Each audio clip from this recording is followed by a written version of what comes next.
Hello, everybody. Tonight I am going to be doing ear to ear whisper, and I am going to try to separate the mics best I can. I need to pull these cords out.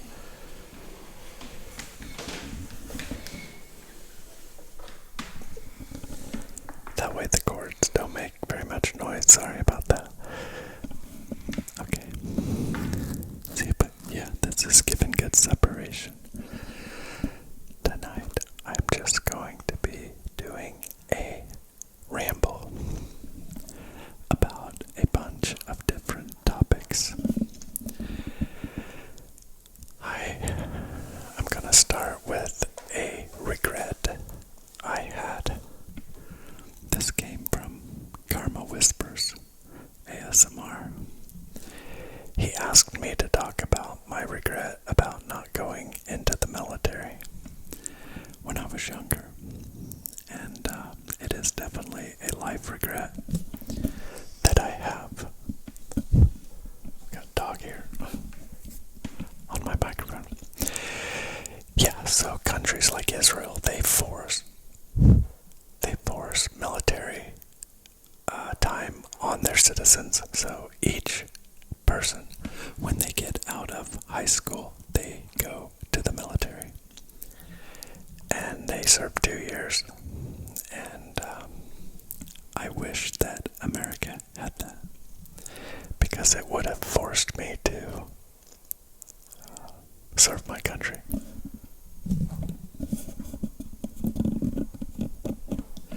But it does not, and so I didn't. But I do have regret over it because, not because my life didn't turn out well. It did. I just wish I would have done it. I have several friends that I graduated school with that did go, and they are all proud of that time. And so it's just something that I miss out on. Now, I know my life would have turned out completely different. I definitely wouldn't be sitting here today. I know this for a fact. I would not be sitting here talking to you, having an ASMR channel. I don't know what I would be doing, but I just know it would have caused my life to be completely different. I don't know in what ways, because it's impossible to know, but the decisions I made led me on a completely different trajectory. And so, again, when I say I have regret, I don't have regret because of how I ended up. I'm overall proud of my life and what I've been able to accomplish. But it's just something that I wish I would have done. And there were probably 3 or 4 times that I sat in the recruiter parking lot. One time I actually went in and got some literature and spoke to a recruiter very briefly. But there was just always something. I was scared. I was a scared boy, basically 18 years old, maybe 19 was the last time that I went in, until I realized, okay, this is not going to happen.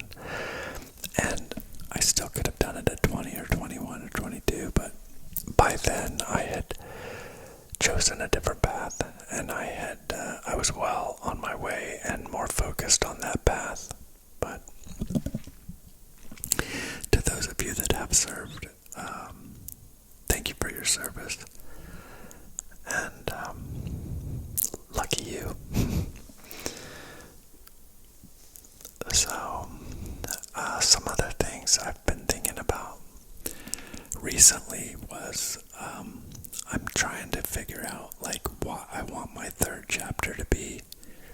My 1st chapter I considered my car career when I worked at the car dealerships. I did that for 26 years. And I'm in my 5th year of real estate. But I'm already feeling like I want to do something different for my final chapter of my work career.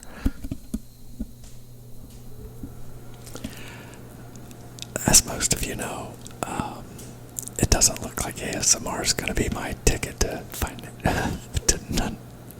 for work, you know. I would, if I was relying on this for income, I would be in poverty. So I certainly don't do this for the money. I just have really enjoyed getting to know a lot of you, and just obviously did the best we can without meeting.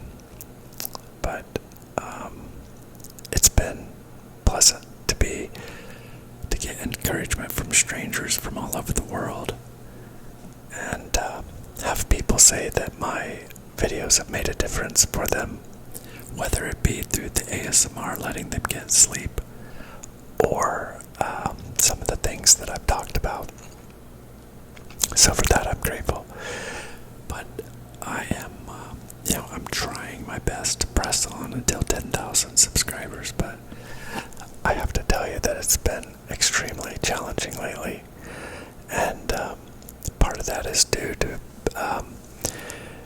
I've kind of hit like a slow pace on getting new subscribers. And then also my views have been way down for a while. I used to get 4,000 and 5,000 views per video, and now I'm getting like 1,000 or 2,000, you know. So it's just a lot slower, and it's harder to stay motivated. But I'm gonna keep pressing to 10,000. And one thing I do promise you, and that this is something that Joanna, one of my subscribers, had told me. She said, if you ever do stop, even if you're taking a break, you need to tell your subscribers. And she's right. I will definitely, if I ever decide again to stop posting, I would announce that I'm going to take a break, if I'm ever going to do that. But for now, I'm going to try to stay consistent and keep posting videos for you.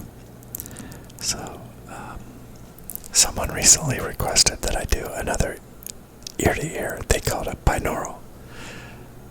But that's why I'm doing this, because I know people like it. For me, like, it limits what I'm able to do when I do binaural, because I have to concentrate on switching ear to ear.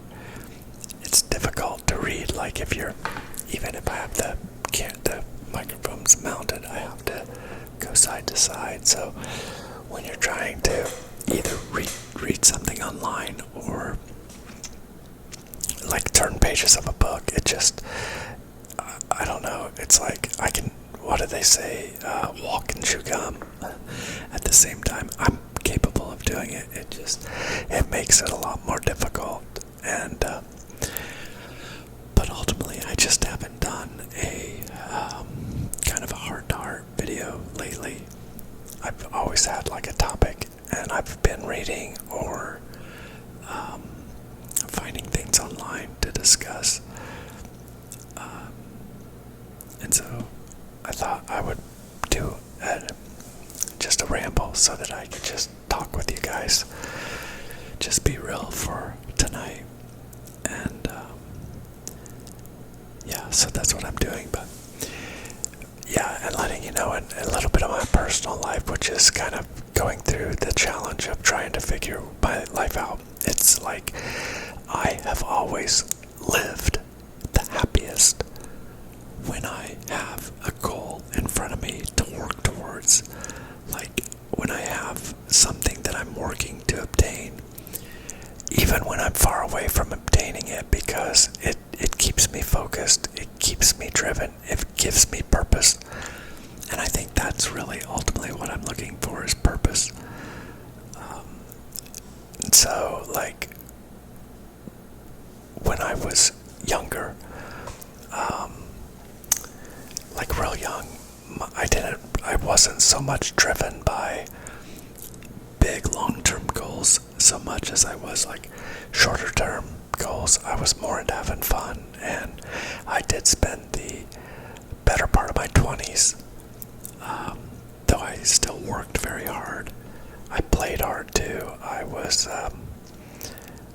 never, maybe I had a couple girlfriends, but never serious in a relationship, and kind of promiscuous.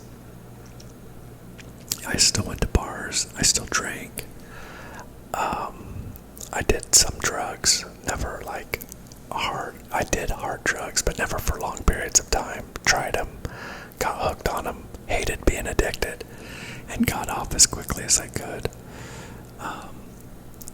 Weed was something that I used a lot, but I never felt addicted to it. I could do it or not, and it never made me really feel that much out of control. So I never felt the same. I never felt the same pressure to stop that as I did the other ones. Like the other ones, I also looked at as chemicals. I don't want to say any names of them because just YouTube's off the Richter scale with what words are difficult. And like if you're filming a video, like I watched this guy, Anti-Prophet, he uses like a sound anytime he uses a word that he knows YouTube doesn't like. And I can't really make a sound happen when I say the words because it would mess up the ASMR experience, because I do ultimately want to provide a good ASMR experience for you all, because I think that that's really why I started this channel, and I try to keep focus on that. That's why all I do is whisper, because it's all I'm comfortable with. It's all I like. Like for ASMR, that's all I am triggered by is whispering. It's the only way I can get tingles. And so it's just the only thing I really know, because I don't watch anything else. So, yeah, that's why I do this. But anyway, but yeah, that's how I was in my 20s. But then my late 20s, early 30s, I really started getting serious about life. And I lost my brother when I was 28. And it really put life in perspective for me as far as how short it is. And also dealing with that pain, it changed my life and made me more focused on the future. And the first thing, I lived in debt back then. If I wanted it, I got in debt for it. If I couldn't afford the item, I just would put it on credit. And so I paid my bills. I always had good credit, but I always had a lot of it when I was younger. And it was a bad move. That was my Discord alert. Somebody just messaged me on Discord. Let's see who it was.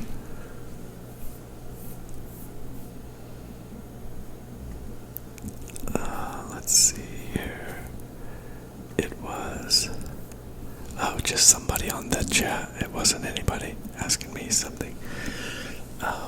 So, anyway, yeah, once I was in my early 30s, that's when I said, okay, I'm going to get out of debt. And so I had a goal of getting out of debt, and that's what I worked on, and I did it. I accomplished it.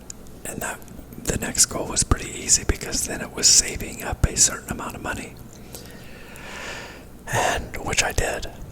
And then it became retiring from the car dealership, because I just didn't want to do it anymore. I worked so many hours that I just did not really have a life, and I had accomplished financially what I wanted to accomplish, so I thought at the time. And so I did. In March of 2019, I left the car dealership. So that's when I left, and that accomplished another goal. I did not work for 7 months while I figured out what I was going to do next, and I was either going to be an attorney. My best friend is an 80-year-old attorney, and he wanted me to go to law school, and he offered to pay for me to go, even though I could afford it myself. He offered to pay to make it. He wanted me to do it. The other one was real estate, and the third one was cutting hair. And I always felt like the reason is because like I always felt good after I got my hair cut. And I thought that would be a good career, because, you know, you make people feel better, you make people feel good. But ultimately, I chose real estate because I was already in sales. and sales just, it seemed like the next logical progression. It seemed like the most simple move was to just sell a different item. It was still a people business, and it makes people feel good. Like, people buying cars were so happy, and so are people buying houses, getting their new houses. It's fun to help people. So right now I'm dealing with an older couple that just sold a house. It was $1.1 million. Both of them, the wife has horrible back problems, and the husband has horrible hip problems, and has had cancer treatments, and I think he still has cancer. And he takes this medicine that's $13,000 a month. Anyway, they're downsizing. They're going from a $1.1 million house to a $600,000 house. And watching these people, they're about 80 years old, but neither one of them are in great health. You know, there's other people older than them that are just fine, but for some reason, both of them at the same time are really struggling health-wise. And in the midst of that, they're downsizing homes because they have such a big, beautiful home. They can't take care of it anymore. And things are getting more and more expensive, so they're buying a $600,000 home, which is still a very nice home. But just watching them endure it, and I'm 51, I'll be 52 this year. It's just kind of a glimpse into the future that no matter what, it's going to happen to all of us. You know, we're all going to get old, and something's going to get us. And I do just want to do one last thing, one more thing, something different, because I've always done what I've done just for money, for what I knew would be a good use of my time, the best return that I thought I could get on my time. And now I want to do something that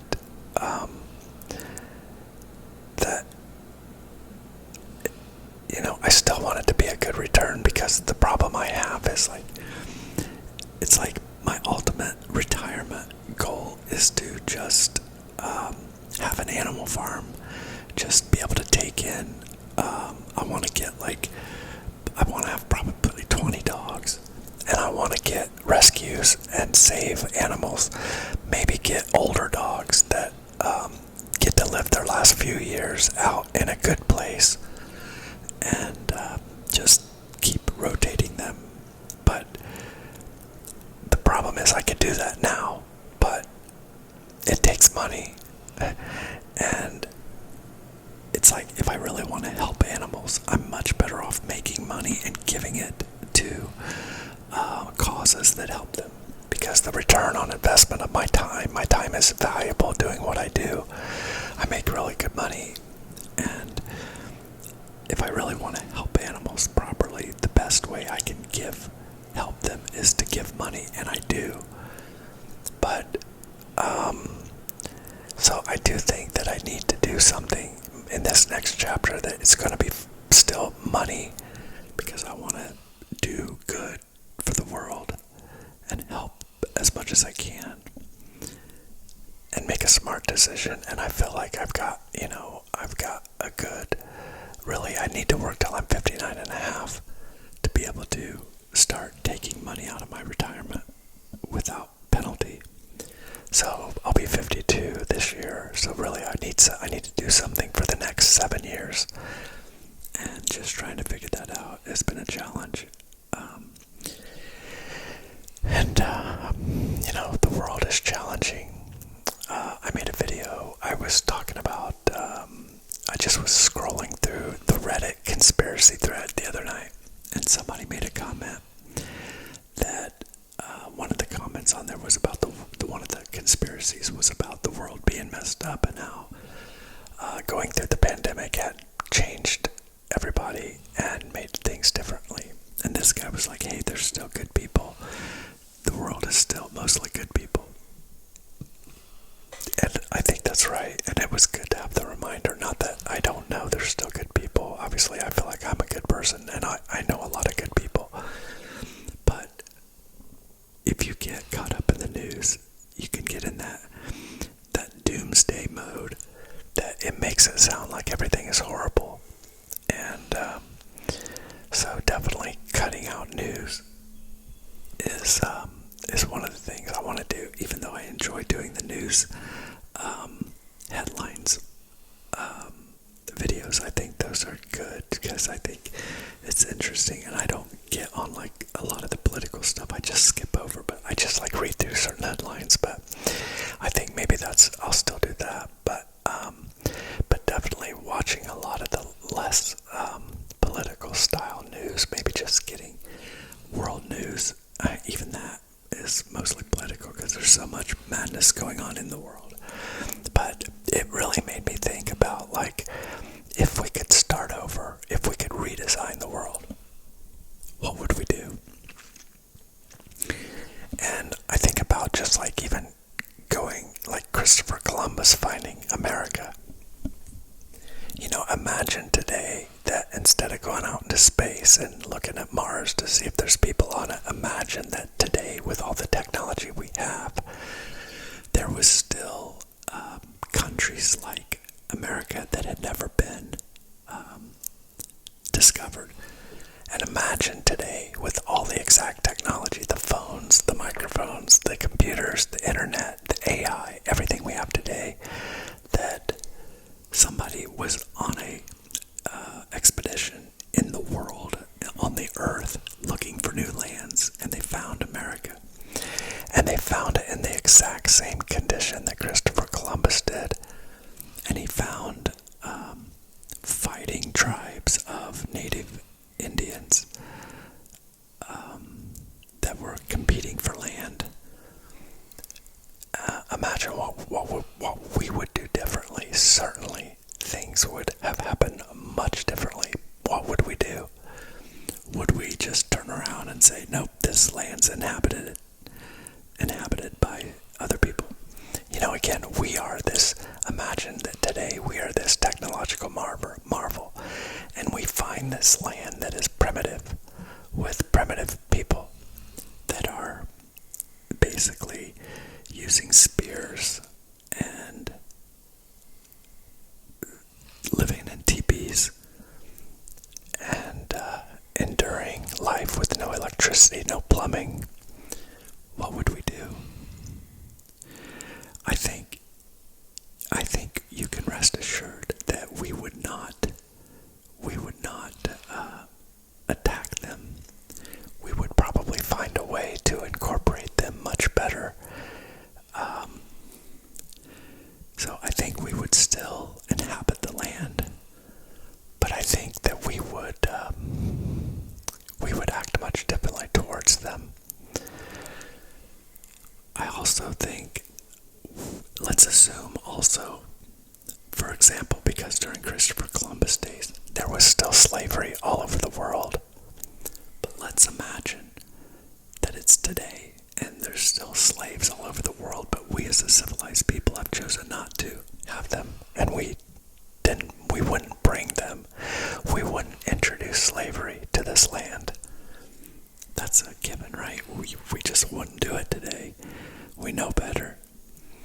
And so we wouldn't do it. We wouldn't introduce slavery. So my point in telling you this is that just that simple fact that I know that we would do things differently today tells me two things. One, we are better today than we were.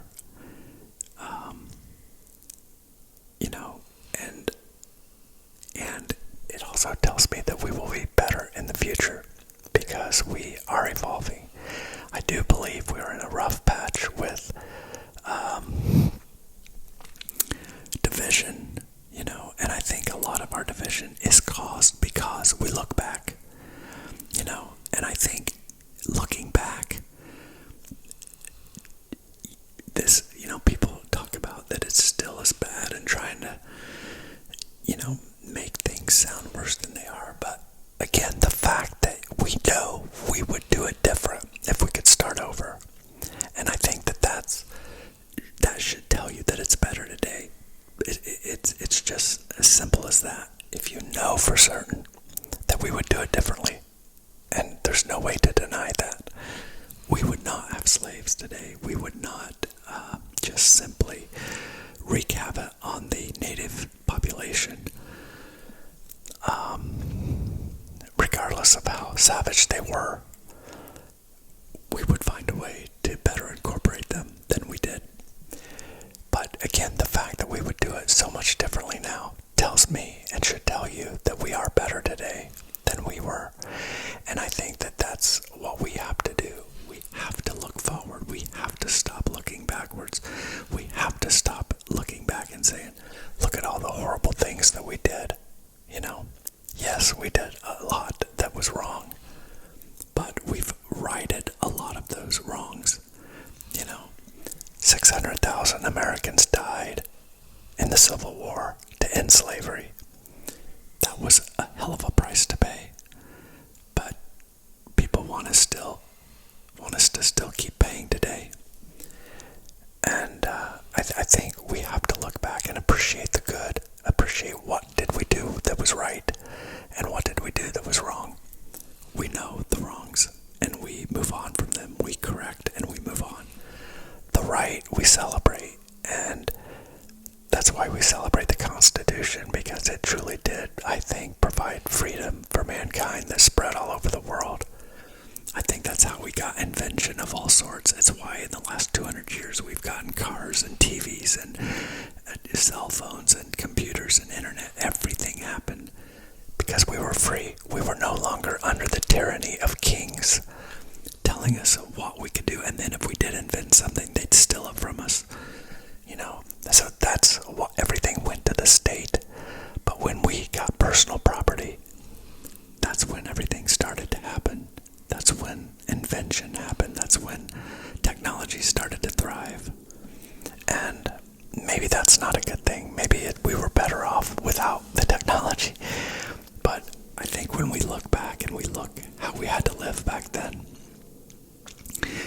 dying when we were 20 and 30 years old and dying because our teeth were bad, no indoor plumbing, and just the unbelievable brutality of survival in those conditions. It's fascinating to me that we made it as far as we did. But that's the message I want to leave you with, the message of hope that we are so much better today. We have learned from so many of our mistakes. Are we still seriously flawed? Oh yes, we are. But we are making progress. And that's what we have to keep doing. We have to keep making progress. So I ask you all if you can just start looking forward, even in your own life. I started this video talking about my regret not going to the military. But I don't let it affect my life. I moved on. I know I made that decision. I know I would do it differently if I could. But I've survived and succeeded in spite of knowing that I didn't do exactly what I wanted to do. I've just corrected, and that's what we need to do. In your own life, just look forward, find that goal, find that ambition, find that driving force within you that makes you want to get up every morning. And that's what I'm going to do. So I'm going to find it, and it's going to happen. And when it does, you'll be the first to know. Thank you for watching. See you on the next one. Good night.